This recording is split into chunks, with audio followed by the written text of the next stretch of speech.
Okay, we're a little bit early, but we're live. We got to let it breathe just for a moment while we bring on Facebook. It's been a minute since we've seen our peeps. Feels like it's been longer than it actually has been, but dang, it's good to be back with you guys. Welcome in to the rapid reaction episode of the Huddle Up podcast, coming to you live during Broncos-Raiders. There's still, just under 2 minutes to go, but we thought, what the heck? We're sitting here talking about the game with each other. Let's just talk about the game with each other and you while we're live. So, Zach, it's looking like the Raiders are about to cross the 50. It's tied up at 10. What have you seen from the Broncos up to this point? The good or the bad? The good is that I think Locke is playing with a lot of poise today, Chad. And it doesn't blow you away, the box score, what he's doing. But if you watch it from a technical standpoint, an arm talent standpoint, it's one of his finest games of the season. He's finding open receivers. He's shaking off what little miscues there are. He's taking charge of the pocket in the huddle. I like what I've seen from Locke today. But as we talked about before we went on, Chad, it always devolves to the coaching. And for you, it was not going for the opening drive touchdown on the game's opening series. For me, it was that fourth and short shotgun play instead of just running the football with Melvin Gordon. And those situations, clutch situations, not just fourth quarter, the coaching continues to come up small, Chad. And it's an ongoing theme this year. You have John Gruden on the other sideline. He's going forward on like fourth from his own territory. He wants to win this game. It means nothing but pride for him, but he wants to win. Do I see that from Fangio? I'm just not sure. No, it's almost like a dress rehearsal. And you're right. Gruden wants to win this game. He wants to win this game because, he's a Raider through and through, man. And he was here during the, turn of the century era as the head coach of the Raiders. And he hated the Broncos. And he hasn't had a lot of success against the Broncos since he's returned. They've split each and every year. And this is his chance to finally sweep the Broncos since his return to the Raiders. And, he's not leaving any tricks in the bag. Like he's doing what he can. Some really deep shots to Aguilar, which, by the way, I want to throw something at you real quick, Zach. So Josh Carney, who does a lot of great film work for Mile High Huddle each and every week, he previews the upcoming opponent like a weapon to kind of look out for and whatnot, breaking down what the Broncos are seeing. And he DMs me and he goes, "Hey, Chad, I'm going to break down Nelson Aguilar." And I'm like, all right, but like, what about Josh Jacobs? What about Darren Waller? What about even Henry Ruggs? Sure enough, Aguilar arguably has been the biggest thorn in the Broncos' side up to this point, even though he's only connected on one of those deep shots. He caught a touchdown that was negated by penalty, and he keeps taking the top off. Yeah, Aguilar was like the Cody Latimer in Philadelphia. He was written off as a bust, and he really found a second home and a resurgence in Las Vegas. Last week against the Dolphins, he had that long touchdown play. He's had a good season, Aguilar. It was a dicey situation there in the end zone. I like the no call by the referee. It wasn't pass interference. Motley played it well. And Kareem Jackson, though, Chad, for a second time this game, he was late getting over the top. He is just really not that good in coverage. And for me, I would move on this offseason based on what I've seen. He is always a day late and a dollar short, Chad. Yeah, that one deep shot to Aguilar, that's a great observation. And I talked about that. I mentioned something in the open thread at milehighhuddle.com, which all of you should be hanging out with us during the open thread, sharing your takes and your thoughts. But I said, man, Kareem, you see Michael Ojemudia give Aguilar a little bit of a step because he thinks he's got help over the top. So he's playing angles. He's going to play, all right, I'm going to play inside leverage or outside leverage, because I know I've got Kareem over the top. And Kareem bites on the shallower route. It's still a relatively deep route, but he bites, leaving it wide open over the top. Ojemudia ends up being exposed, and it's a huge connection. And that's why I've increasingly become ambivalent, Zach, to the idea of just letting Kareem go after this season because, if you're paying a safety double-digit millions, like if you're paying a safety $10 million or above, he needs to be a dynamic force of nature. And he was that, Kareem, for Denver last year. In year one as a Bronco, that's exactly what he was. He's been a far cry from that this year. And what's perplexing to me in this game is you have an elite safety in Justin Simmons, and why isn't he playing center field? Why wasn't he giving help over the top? Why wasn't he involved in that touchdown that Carr threw, Chad, where Will Parks was in coverage with Darren Waller? You have an elite safety in Simmons. Why put Parks on an island? Why put Kareem Jackson over the top twice in a row? Again, it's coaching, and it's hard to nitpick Fangio's defensive schemes. He's been really good the entire season, but in this game, you said it best. It's like an exhibition. Neither team really wants to be there. They have nothing on the line, and they're just kind of going through the motions. And based on what I've seen, though, on defense, I really don't like some of the coverages and some of the assignments. It's not really technical as we know it from Fangio this year. The first part of this game, it really felt like the Raiders defense was just uninterested in participating. And they ended up, they've stiffened quite a bit, especially starting in the second quarter. Ooh, car just hit Waller. Is that Waller?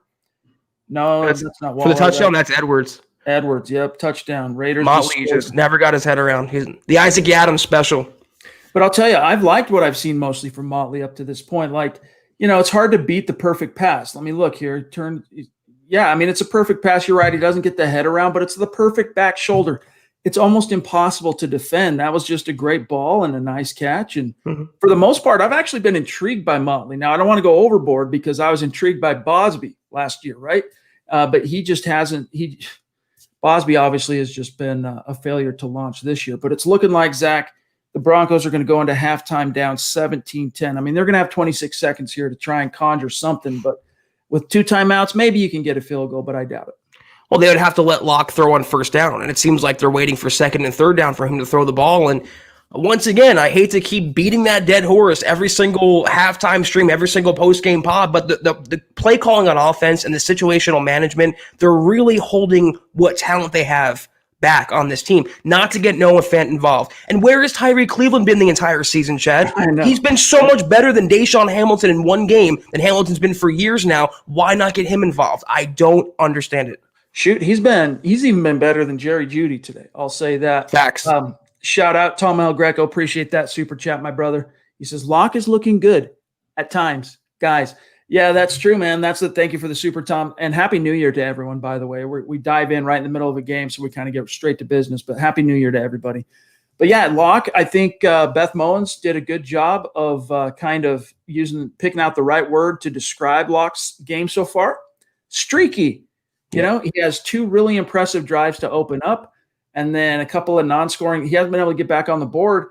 He's just streaky, and that's just kind of been the story of Locke's second season, although I concur, Zach. If you were to say, like, overall, how's he doing? He's doing pretty dang good, all things considered, but I want to see him in those clutch moments, make the decisive play. And even though he's been solid on third down, I just think that overthrow down the left sideline where he had, was it Tim Patrick with the step? I mean, you got to make those plays. Yeah. When is Locke going to start making those plays? Because here's the thing. He threw dimes that were beautiful, plays like that. The only time we've seen him really be on in those, this year anyway, was week 6. And then his receivers dropped them all in New England.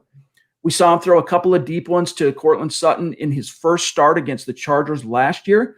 But overall, Zach, I got to say, Drew Lock's deep ball accuracy leaves a lot to be desired.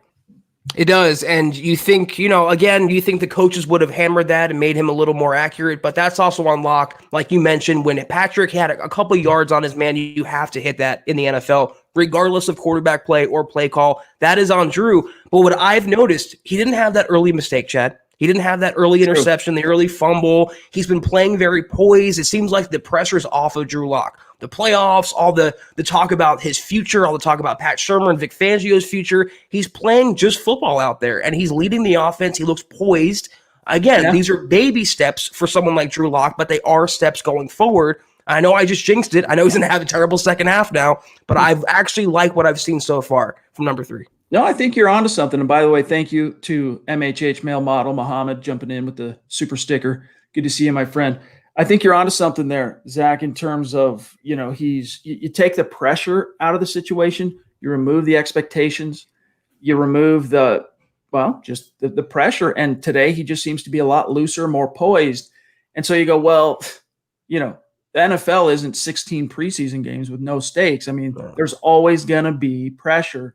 And so he's got to figure out how to manage that pressure. But whatever headspace he's in right now, he's got to try and harken back to this when you finally fast forward to 2021 regular season and be like, look, what was that mindset? I got to figure out how to cultivate that, be loose, be poised, be confident, and be sharp because, he's been an excellent game manager today. And minus that one missed deep opportunity, I can't really pick too many nits in his performance.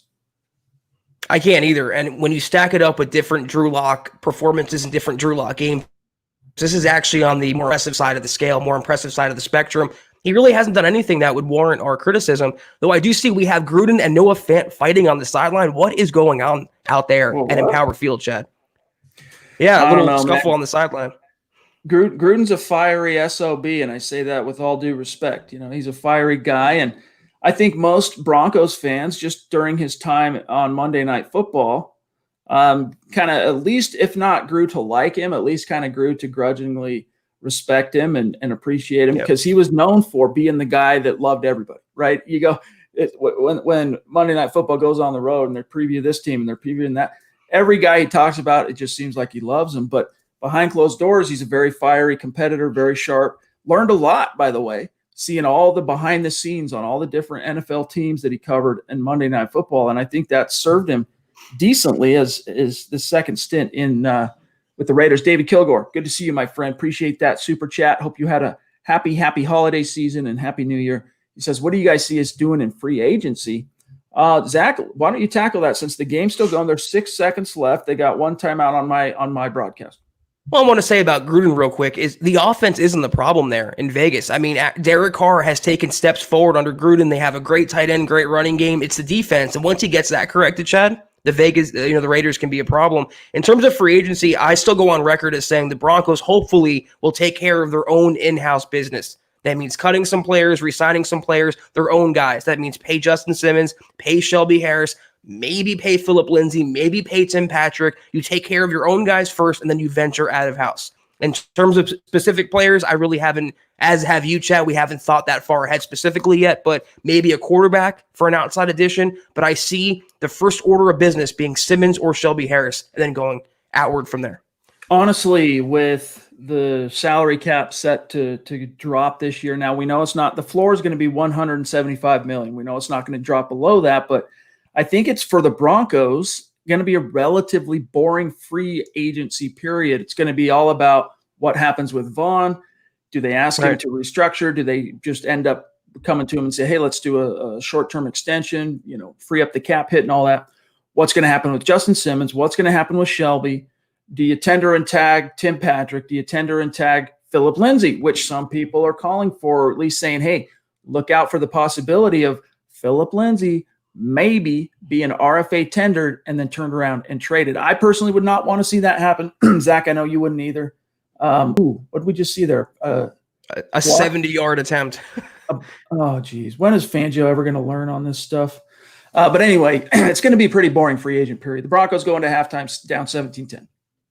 Yeah, it's going to be, I think, also with the cap going down or at least staying stagnant and the Broncos having their own in-house guys, they might reset the market with Simmons. They're going to pay Shelby Harris more than likely. They're going to pay him a market average contract. So a chunk of their available dollars will go toward their own guys, and whatever's left over will go toward some veterans. Gage Madrid, a name we do not recognize on Super Chat. So welcome. Thank you, my friend. Stick around and make sure you're here with us for the gut reaction episode immediately following the game, and connect with us on Twitter. Gage says, I'm very happy with what I've seen from Drew today. Play calling has been questionable as per usual. Shermer is showing flashes, but that's in spurts. Agreed. And that's one of the topics that Zach and I were discussing right before we went live, when I'm like, what are we doing? Let's just go live. We're talking about it. Let's just go live. And the one thing in particular, Zach, you brought up going in the gun on 4th and 1 and throwing it fine if you're going to throw it, whatever, but going in the gun and telegraphing that you're going to throw it. Right. It's just, you go, what's the tactical logic behind that decision, Pat? It was like the 4th and 1 shovel in the Titans game, Chad. We've seen this all season long from Pat Shurmur. In those situations, the most common sense situations, it escapes him, and he tries to get too cute. He goes away with what is successful for the Broncos. They are a ground and pound team, and I thought he figured that out against the Dolphins, and then I thought he figured it out again against the Panthers. He goes right back to being the bad Pat Shurmur. There's no excuse for that play call, Chad. He blew it big time. We got Matthew Smith here jumping on to say, thank you for the super, by the way, my friend. Locke has been great on 3rd down. Might be playing even better if they would ever let him pass on 1st or 2nd, bro. Yeah, it's interesting. I'm looking here. I'm going to stop the share screen just for a second and come out here. So on the day, just real quick, the Denver Broncos are 4 for 8 on third down, and a couple of those were connections from Drew that just ended up getting tackled short of the stick. So I would agree, Zach, that's been one of the impressive components to Drew's day so far. Is again, he's being a game manager, and I don't say that in a in a negative way.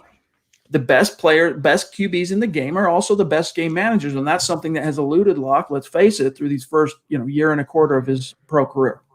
You can win with a game manager. Look what Kellen Moore did with Andy Dalton in Dallas the last couple of weeks before today anyway, but you have to be creative. You have to be inventive. And like Christy said it best, it's the same predictable play calling by Pat Shurmur every single week. Run on first down, pass on second, pass on third, punt, more than likely. It's the same combination. Why not take a shot deep on first down? Why not run a trick play, a reverse, a wide receiver throw, anything, Chad, to break up the monotony? It's the last game of the season. There's nothing on the line. What do you have to lose? Why would you continue being vanilla when you have the entire spectrum of flavors at your disposal? John Houston, appreciate that. Super. He says, run, pass, out. Run, exactly. Pass, out. Yeah, it's just that's one of our biggest gripes. Too predictable. Dylan, thank you for the stars on Facebook, my friend.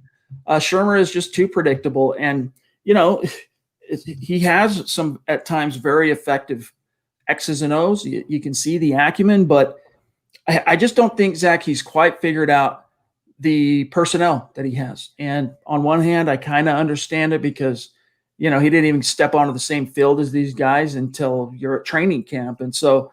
But that's an old excuse by this point, right? That's a 4-month-old plus issue.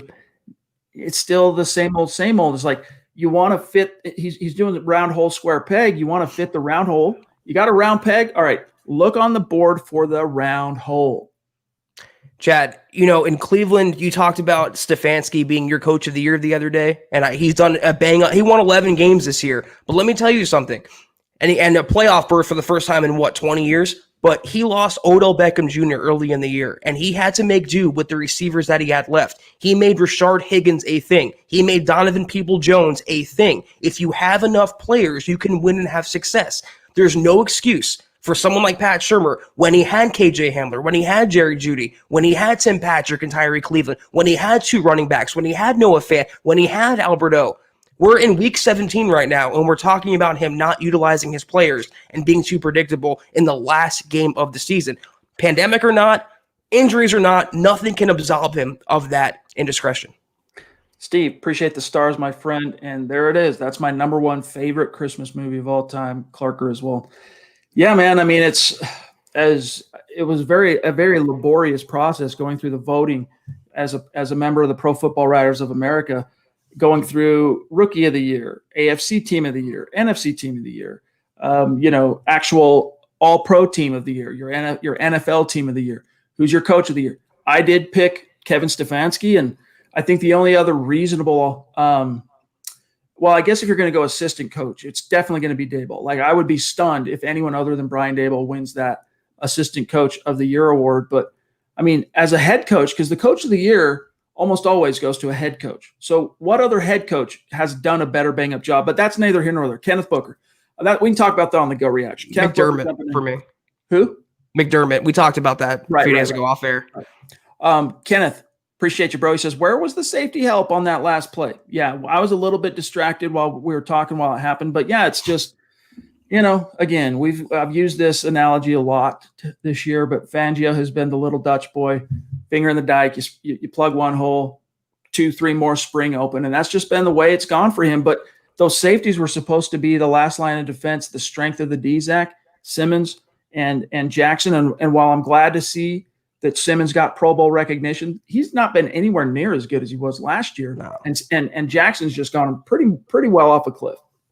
Yeah, I understand Fangio. The injuries have taken a toll, and it seems like the Broncos want to just get out of Dodge and put this season to bed, Chad. But when you have an elite safety and when you have an elite center fielder in Simmons and you're putting Will Parks in one-on-one coverage or you're putting Kareem Jackson over the top, where is the logic in that? And it's hard to fault Fangio. He's been great this season. He's a great defensive mind. But why not utilize Simmons more? It's like not utilizing Noah Fant on offense. It just baffles the mind. And I don't fault Will Parks on that touchdown. I mean, again, the perfect pass. beats perfect coverage every time. BNS, good to see you, my friend. Appreciate the super. He says, how is it that Locke's mechanics can be so good today, but look so bad other days? I thought Shermer was supposed to be a whisperer. Hashtag Bulls News. Twisting the knife just a little bit more. But yeah, I mean, Locke has looked smooth. And I think part of that BNS is expected in terms of, more time on task, no matter what your realm of expertise might be or your profession, more time on task, the better you're going to get. Locke has gotten the reps, and I'm sure Mike Shula, his coach, and his OC, I'm sure they have emphasized the mechanics over time. And at some point for everybody, it just clicks. And maybe that's today. It's too early to tell for sure. We're going to have to wait all the way till we get to 2021 regular season to know for sure. But maybe that turning point was today. We just don't know yet. A thought that just occurred to me is maybe there's too many cooks in the kitchen. There's two former quarterback coaches on staff now, when Pat Shurmur being the guru and you have Mike Shula being the, de facto quarterback coach. Maybe their ideologies conflict. Maybe one is telling the other and they're not doing everything as a joint process. I do not know. Little quick aside, BNS, I got to give your man credit again. I've been really impressed, Chad, watching Garrett Bowles today, getting out there, blocking in space. That he's playing with such swagger and anger and confidence and ability that I did not foresee coming at any time in his professional career. I eat a ton of crow on Garrett. He's been phenomenal this season. We got one from Kenneth that says that AC through Fant, a shoulder as Fant went out. Assistant coach, I think. Oh, okay. Oh, he was trying to get chippy with Fant. I see. Well, see, again, we were a little bit distracted when that happened, but that's not cool. Wasn't it Mike Tomlin who put his knee out on a punt return once years ago? Was that Tomlin? John shaking his head. I think it was, right? Going like this. That reminded me of that. Mike Evans, good to see you, my friend. Appreciate you. And hey, we're going to be reaching out. We want to get you on the show in the near future, maybe as soon as this week, if depending on your schedule. He says, hey, we're playing okay. On a positive note, we won't need to draft a wide receiver. I agree on that. Look, regardless of what happens with Timmy P, Zach, you got Sutton coming back, Judy year 2, Hamler year 2, Cleveland year 2, and there's something there with Cleveland. Every opportunity he's gotten this year, he's flashed something, whether it's as a returner or as a receiver. I want to see more of Cleveland and less of Hamilton. But if you go out and spend more draft capital on wide receivers, especially any premium round picks, man, it's a waste. So I agree that I honestly doubt the Broncos spend any serious draft capital on the position. And on top of that, you have Noah Fant, you have Alberto, and you have Fumagalli, who's come out of nowhere today, who looks pretty decent. And then you'll more than likely have one, if not both, of your pass-catching running backs in Lindsey and Melvin Gordon. So no, they don't need a receiver, no pass catcher until the mid-rounds, if that. They are set at that spot. We got Naj jumping in with a very generous super. Appreciate that, my brother. He says, and by the way, Happy New Year to you, to everybody. Yes. He says, do you brothers think this coaching staff can lead this team to a winning record next year? I haven't seen any improvement, and sadly, the opposite. Shurmur struggling mightily and no accountability from Fangio. It's infuriating. I would expect I'm curious to see what happens with Tom McMahon between now, right now and tomorrow morning, or I should say tomorrow about noontime. But, I'm still optimistic, Naj. I'll be honest with you. If Vic Fangio, and if it ends up still being Pat Shurmur, and all signs point to it being Pat, gets Vaughn back, gets all their guys back, all their studs back, and they can at least have even just an average season in terms of attrition, personnel, losing players to injury, I'd be curious to see how they could do. This year, it's so hard to drop the hammer on Fangio because, it's been just it's been a curse. It's been just an avalanche, an epidemic of injuries. And despite all that, the defense has mostly been pretty good this year. To answer the question, though, I'm assuming McMahon is gone. He has to be replaced. There's no point in keeping him around. So I assume his replacement should be an upgrade tentatively over McMahon next year. I have confidence that Fangio can lead a healthy defense with Von Miller and all the other pieces coming back. They're going to add to it in the draft. My lone wild card and my question mark is Pat Shurmur. And that's not necessarily the quarterback in Locke. It's Pat Shurmur and this offensive coaching staff minus Mike Munchak. Is Pat Shurmur the guy to unlock Drew or whoever plays quarterback in Denver next season? I do not know. And based on what we've seen, that answer to me points to no, Chad, on the offensive side only. David, again, thank you, my friend. He says, do we really have a realistic shot at Kyle Shanahan for a coach. No, none at all. Kyle Shanahan's under contract with the Niners, and he's going to be for some time yet. There was some buzz that we addressed last week about the possibility of the Broncos maybe targeting one of his top lieutenants, a run game coordinator, Mike McDaniel, and then passing game coordinator, Mike LaFleur. But, Zach, if they stick with Shurmur, there's the answer for you, David. Yeah, and it would take, I don't even think any amount of money or draft picks would pry Shanahan out of San Francisco. He's going to build something special there. He is a premier coach, and the Broncos missed the boat. They could have hired him. They didn't have him, and it's just a shame. Like you said, the closest they can come is rating his assistant and his staff for a guy like him, but with Shurmur coming back, it's unlikely. And by the way, Shanahan is notoriously stingy with allowing his guys to even interview with outside opportunities, so we'll see. But Mundungus, the Broncos wizard, jumping in. Good to see you, my friend. Hope you had a very happy holiday season and that you have a great new year. He says, $10, Elway drafts a tight end. We'll see, man. We'll see. I know that Eric Trickle took some heat. I don't know. This was like a month and a half ago, Zach. He put out like 5 first-round prospects, that would fit. He wasn't necessarily advocating for the Broncos to go get any one of these particular guys, but he mentioned one tight end. Is a weird name? That dude, is it Penn State? Anyway, he just got brutalized. Fryermouth? Yes, that's him. Brutalized for even mentioning tight end. But yeah, the Broncos don't have any tight end issues per se. They still have a chance to re-sign Jake Butt and Fumagalli if they want. I think they do end up bringing one of those guys back. And if I was a betting man, I'm guessing it's Butt, but we'll see.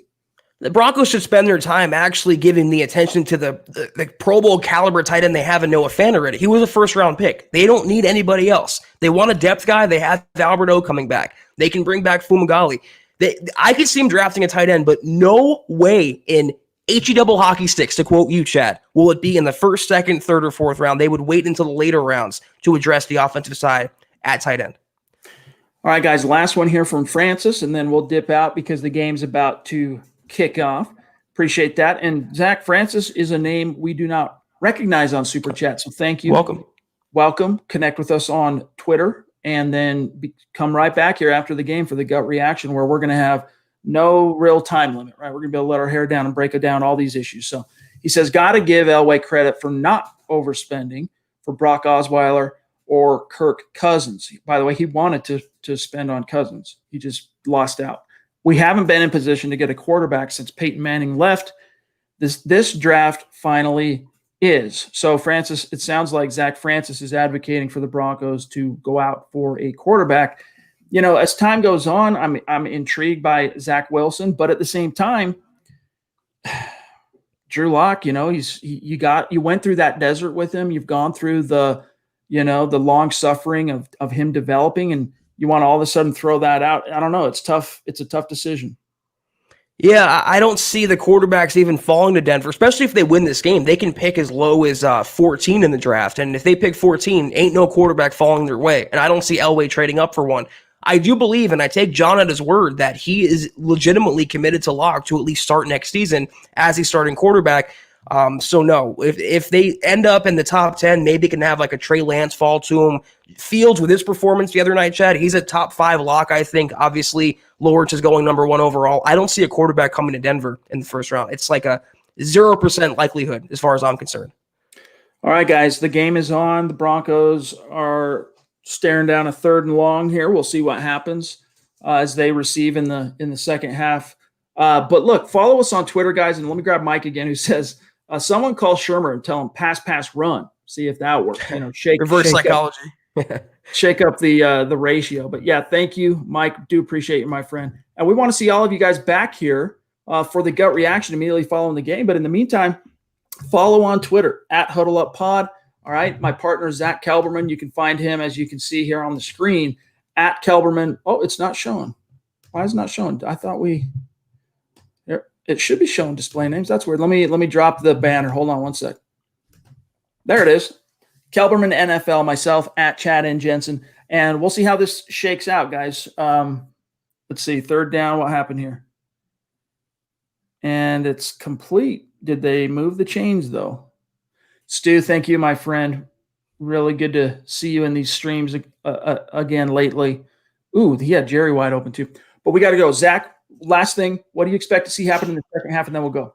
I don't know if I have any expectations. I just want to see Locke progress, and I agree with BNS's comment that said Locke's mechanics do look good today. I said from a technical standpoint, so far, this is one of Locke's finest performances, and it would lend credence to what LA wants to do for next season, that is roll into 2021 with Locke as the quarterback. But one thing to keep in mind, guys, root for the Broncos to win, but know that a loss this week is really a win. It would not be the worst thing in the world if the Broncos did end up losing this game and secured a better draft pick. No such thing as tanking in week 17. It's for the betterment of the franchise. So root for a victory, but don't be too angry if it's a defeat.